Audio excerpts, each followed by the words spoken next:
Health is ওয়েলথের পক্ষ থেকে আপনাদের সবাইকে স্বাগত। আজকে আমি যেটা বলবো, অনেক লোকেরই প্রায় একটা দাঁতের প্রবলেম থাকে, অর্থাৎ কিছু খেলেই বা কিছু হলে পরে দেখবেন দাঁতে যন্ত্রণা হয়, দাঁতটা ব্যথা করে, বা অনেক সময় দাঁত ব্যথার সাথে আপনার মাড়িটাও ফুলে যায়। তো ওই দাঁত কী করে ভালো রাখবেন আমি সেই সম্বন্ধে কিছু বলবো, এবং তার একটা ব্যায়াম আছে সেটাও দেখাবো। কী করবেন, আপনারা যাই খান সারাদিন রাত্রেবেলা কিন্তু অবশ্যই আপনারা দাঁত ব্রাশ করবেন। দাঁত ব্রাশ করে আপনারা ঘুম থেকে উঠে সকালবেলা কিন্তু বিশুদ্ধ গরম জল খাবেন।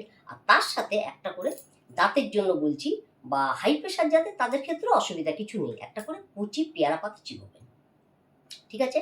আর কি করবেন, দাঁতটাকে ভালো রাখার জন্য আপনারা দুবেলা, অর্থাৎ আপনারা টিফিন খাবার পরে এবং দুপুরবেলা ভাত খাবার পরেও একটা করে লবঙ্গ মুখে রাখবেন, এবং ধীরে ধীরে ধীরে ধীরে সেই লবঙ্গটা আপনারা চিবিয়ে খেয়ে নেবেন, অসুবিধা কিছু নেই, ফেলবেন না।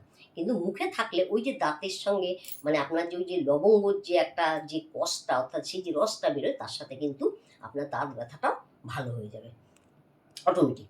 আর কি করবেন, এই যে আমাদের যে হাতটা দেখছেন, এর যে আমাদের যে আঙ্গুলের এই যে অগ্রভাগ, এর সাথে কিন্তু আমাদের দাঁতের একটা যোগাযোগ আছে। আপনারা কি করবেন, এইভাবে দাঁতটা কিন্তু খালি পেটে করবেন, সকালবেলা করবেন এবং সন্ধ্যাবেলা খালি পেট থাকে। এইভাবে এই যে প্রেসটা দেবেন, এটা একটা মিডিয়াম প্রেস দেবেন। কতক্ষণ দেবেন না, 2 থেকে 3 মিনিট।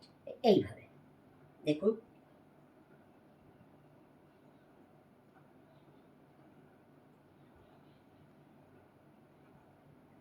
এইভাবে আপনারা কিন্তু প্রেস দেবেন। তাহলে আপনার এই যে আমাদের যে নার্ভের সঙ্গে যোগাযোগ আছে, আপনার কিন্তু দাঁতে কোনো সমস্যা হবে না। আরেকটা কথা, আপনারা যাই খান, যে জিনিসই খান, মনে করুন একটু চা বিস্কুট খেলেন বা কোনো মিষ্টি খেলেন, মিষ্টি খেলে আপনি সঙ্গে সঙ্গে মুখটা ধুয়ে ফেলবেন, কিন্তু চা খেয়ে সঙ্গে সঙ্গে মুখে জলটা দেবেন না। কেননা যেহেতু আপনি চাটা গরম খেলেন, বা আপনি কফিটা গরম খেলেন, বা আপনি দুধটা গরম খেলেন, সেই মুহূর্তে কিন্তু দাঁতে জলটা দেবেন না।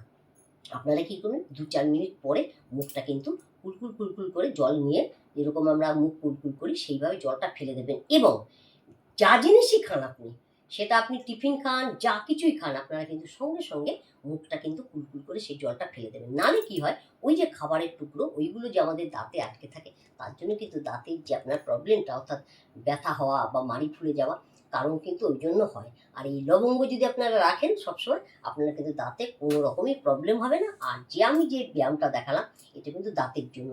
আর এই যে একটা করে কচি পেয়ারা পাতা, এটা কিন্তু দাঁতের ক্ষেত্রে খুব ভালো, দারুণ সুরা হবে।